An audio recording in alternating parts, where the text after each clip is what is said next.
welcome back to Cruising as Crew. My name is Lucy and today we are going to be talking about mafias on cruise ships. Now, it's obviously not mafia in the way that we all know. That's just the term that is given on cruise ships. So what is a cruise ship mafia? It's all based on where people are from and basically the dominant nationality on a cruise ship. So on some cruise ships the dominant nationality will be Indian or Filipino. Those are the most common.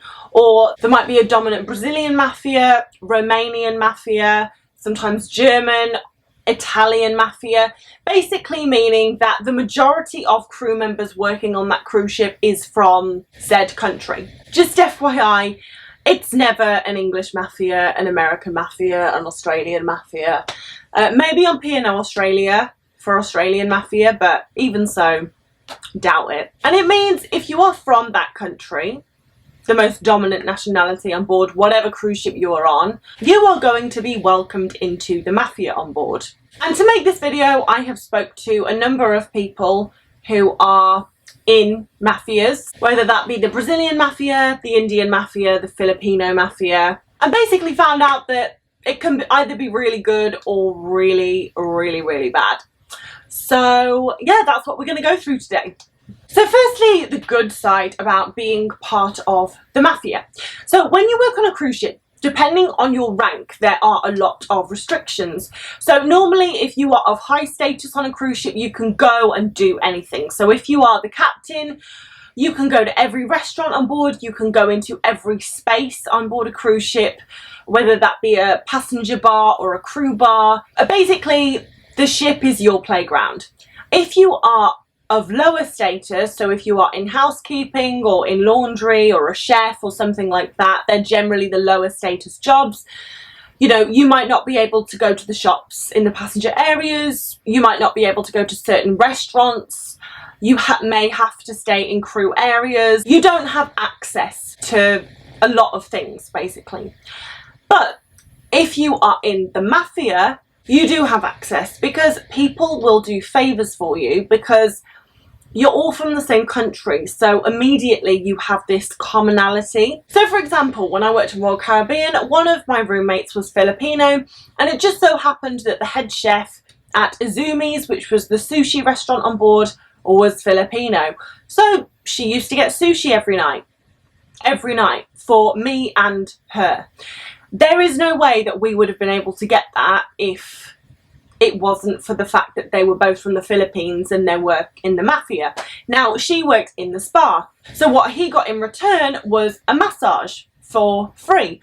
So I spoke about this in my side jobs video. So people have main jobs on board cruise ships, but they also have side jobs. So this particular girl would do massages as a side job, and it was nothing seedy. It was just a regular massage, a regular full body massage, but because he would get a sushi every single night, completely free of charge, she would massage him, I think like twice a month or something. So within the mafia, there's a big culture of, if you scratch my back, I'll scratch your back. I remember last contract on Scarlet, I was really sick for about a week, and I had tonsillitis, my throat was like razors, and all I wanted, well needed, was honey and lemon. You know, you make the like honey and lemon drink. Do you think I could find lemon anywhere? But I was friendly with a few Mexicans, and there was the Mexican mafia, and a lot of the Mexicans worked in the kitchen. So because of the Mexican mafia, they were able to get me a lot of lemons, which I would not have had access to if it wasn't for the mafia. So being part of the mafia allows you to have access things that you wouldn't otherwise have access to. They're also very good for keeping secrets if you need an alibi for something.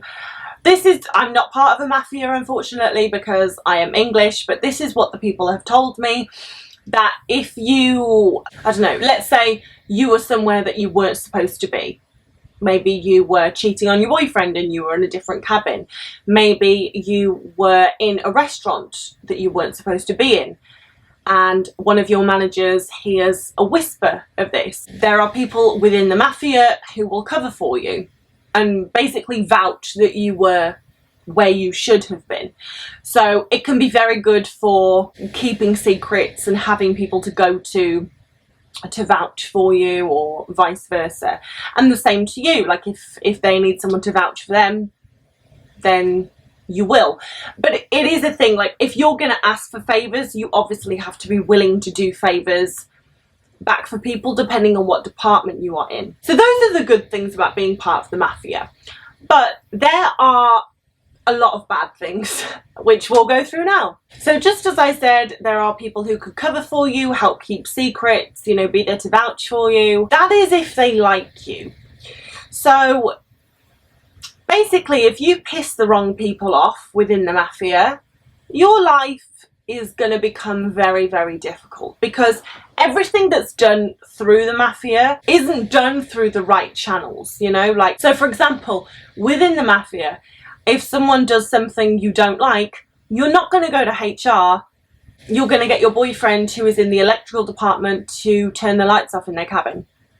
And every time that they get them fixed, they're going to go off again. I know, this is all stuff. I've heard the stories and yeah, I've been gobsmacked. So I spoke to someone and they were telling me a story of the Filipino mafia, and it was on a P&O ship that I was on.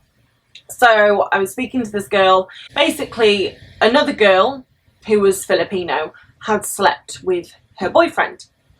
But the girl that I was talking to, let's call her Christine, she was very, very well liked within the Filipino mafia. So the girl who did her dirty and slept with her boyfriend got the brunt end of it. So for example, when her cabin was cleaned by a cabin steward who was Filipino, he would leave her dirty sheets and not clean sheets. And I mean, obviously they had been washed, but because these sheets are used so much, they do get permanent stains on them. No one wants a stained sheet. But yeah, so she would get left with stained sheets. And one of her really good friends was basically in charge of the water on board cruise ships, like the shower water, I don't know. So he would turn the water off to her shower. So like she would go to take a shower and the water wouldn't come out. Or if she went to a bar where a lot of the barmen were Filipino, they wouldn't serve her. And her manager was Filipino, so her manager would constantly put her on IPM, which means import manning. So basically she would go to get off the ship and she couldn't get off the ship. Honestly, the mafia can be a wonderful thing, but my God, if you piss off the wrong person, it can be like, it'll be the worst time of your life. The stories I have heard are shocking. So if you're in the mafia, like, it's really important to keep everyone on your good side and not piss the wrong people off, because if you do, it's going to be a shit contract for you. And the problem with this is there's a lot of favoritism, as I just said. So if maybe you're not wildly disliked, but if you're not the favorite, you're going to get overlooked for things. And I mean like promotions. And you will see this a lot on board cruise ships within the mafia, that if there is a dominant nationality on board, you will see that they're the only ones that get promoted.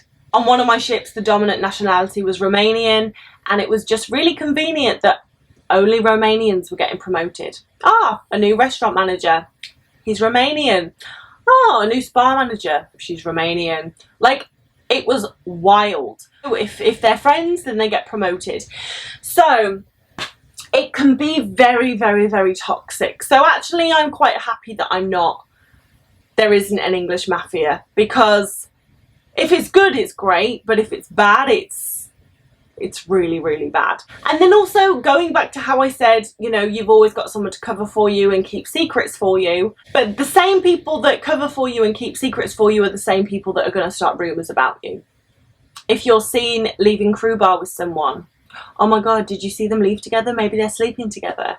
Or maybe she's cheating on so-and-so because of this. Like, everyone's involved in everyone's business. Rumours spread fast on ships anyway, but oh my God, if you're part of the mafia or a mafia, like, my God. We've all had a rumour spread about us, whether it's in school, whether it's in an office, at work, you know, wherever, within a friendship group. And if it's not true, it's awful. This happens so much within mafias. Like, there's rumours that are spread, gossip, and the record constantly needs to be put straight. So that is what I have to say about the mafia, whether it's the Mexican mafia, the Filipino mafia, the Indian mafia, the Brazilian mafia, the Portuguese mafia, the Romanian mafia. Whatever mafia it is, it can be incredibly toxic. And if you find yourself in a mafia on board a cruise ship, just try and keep everyone in your good books, because if you piss people off, it can make your life hell. But anyway, I hope you enjoyed that video. If you did, please press like and subscribe. And if you have any questions for me, please leave them in the comments down below and I will be sure to get back to you. But I hope you have a wonderful rest of the day, whatever you decide to do. And as always, guys, I will see you in the next video. Bye!